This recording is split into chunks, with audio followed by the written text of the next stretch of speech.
আজকে সভার সমাপ্তি ঘোষণা করবেন। আজকে সভার সম্মানিত সভাপতি দর্শন গান্ধী ইউনিয়ন বিএনপির ভারপ্রাপ্ত সভাপতি জনাব আব্দুল সুবহান সরকার।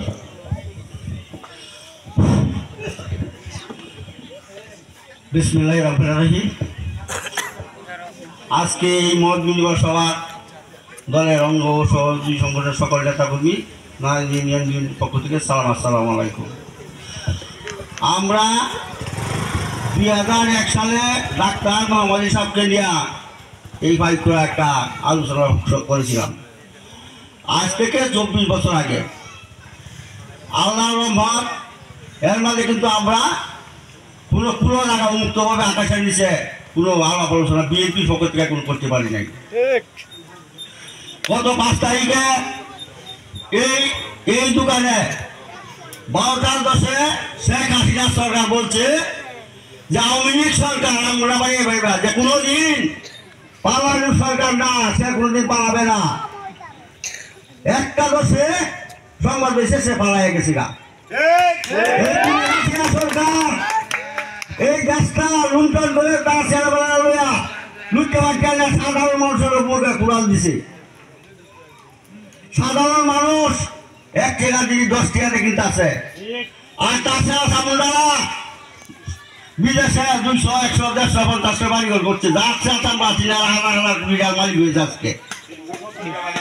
সেই কথা আর বলবো না বলে আমি আমার গ্রামের প্রসঙ্গে একটু কথা বলবো।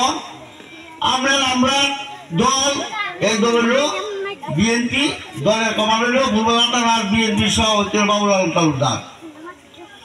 আমরা কিন্তু তার কমানে তার নির্দেশে কিন্তু আমরা যেতেছি।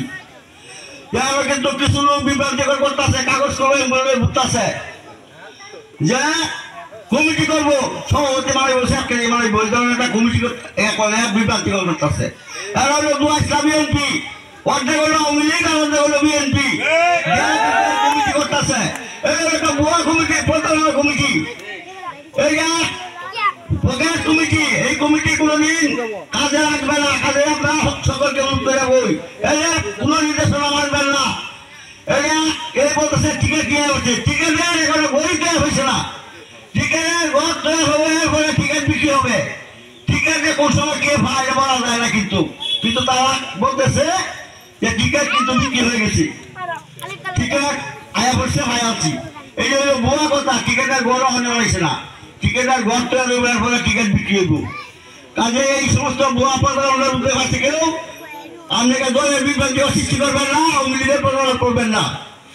আর আমরা গ্রামে দেখেন গত আজকে 20-25 দিন আগে আমার রাত্রে 2টার সময় হিন্দু বাড়ি নারায়ণ ফোন দিছে যে চাচা আপনি কই যে বাড়ি, যে আমার তো বাড়িয়া রাস্তায় আছে, আপনি একটু আমরা বাড়িতে হয় 2টা বাজে সময়। তখন আমি উঠে গেছি, যাওয়ার পরে আজকে রহমান বড় ভাই আর ওয়াসিম বা তার বাবু বলল না, ভোটারে ঠিক বাগিয়েছে বুঝেছে আর ঘরের দোয়ারটা হয়ে কাছে আছে।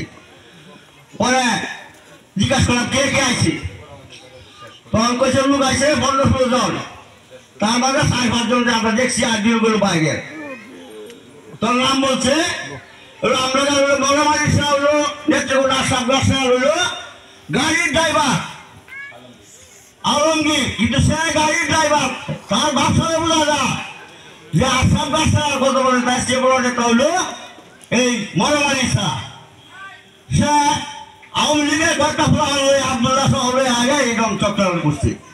পরে আমি দেখি লুকটি খুঁজে গেছি, আমি স্কুল করে গেছি, গিয়ে পাইছি মরমানি স্যার পাইছি, আব্দুল্লাহ স্যার পাইছি, আব্দুল্লাহ পাইছি, আরো কয়েকটা স্যার পাইছি, এগুলো সব আওয়ামী লীগ। পরে আমি এটা তারা মোটামুটি স্যার বললাম যে তুই যে গাড়ি লোককে আইসস, তুই কোন দিন বিএনপি করছস, তুই একবার গাড়ি চালাস, তুই অন্যের গাড়ি ফরমাইছিয়া, তুই কিন্তু দল করছো, রাজনীতি করছিস কোনদিন। এই জন্য কথাবার্তা বলবি আব্দুল্লাহ তারা তালুকার ফোন দিয়েছে যে সুভাষ সরকার আওয়ামী লীগের লোক ধরে রাত্রে আমার প্রচারণ করছে।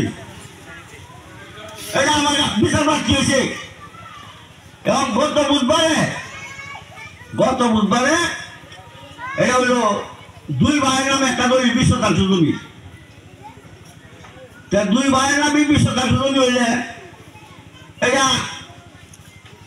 সোয়াশো টাকা বেচছে, সোয়াশো জমি বেচছে ওখানে এক ভাইয়ে আর এক ভাইয়ের কাছে সোয়া করে সাইড জমি তাই এই জমি আমাদের কাছে মুখি লাগাইছি মুখি তুলতু পরে 10-12 লোক লয়ে আমার একটা বেপুরা মাইফিল করছে আসছে কিন্তু এই যে বিএনপি আছে কিনা এটা কিন্তু কাউকে পুরো করতেছে না, যাকে মনে হয় তাকে গালি গাছ করতেছে। এটা আমরা দলের সমস্ত বিচার প্রার্থী এই যে ওখানে করতেছে এটি করে দলের ভাবমূর্তি কষ্ট করতেছে, এটার জন্য আমরা সকলের কাছে আমি বিচার প্রার্থী, এটার জন্য আমি বিচার জন্য আপনাদের কাছে এরা যে ভাগ্য দিছে এরা জমি দেওয়া গেছি, এরা জমি দেওয়া গেছি, এর ফলে দেশে ওভারঅল দিছে দলের বিভ্রান্তি সৃষ্টি করিয়া দলের আমরা কলঙ্ক নয় আসে এই সমস্ত লাভের আশা করতেছে। কাজে আমরা সকলেই আপনাদের কাছে বিচার প্রার্থী, আমরা 3 দিনের মধ্যে আমরা একটা ফসলা দিবেন, কাজে এরা গরিব মানুষ অসহায় মানুষ এদেরকে বেপুরা মাইজি করছে। আমি আর কথা বলবো না, এটা আপনাদের কাছে বিষয় এই বলে আমার কথা শেষ করছি, সন্ধ্যা হয়ে গেছে নামাজ হয়েছে আর এই বলে আমার আজকের জন্য আমি কথা শেষ করলাম। আসসালামু আলাইকুম। ধন্যবাদ সুমন মামাকে।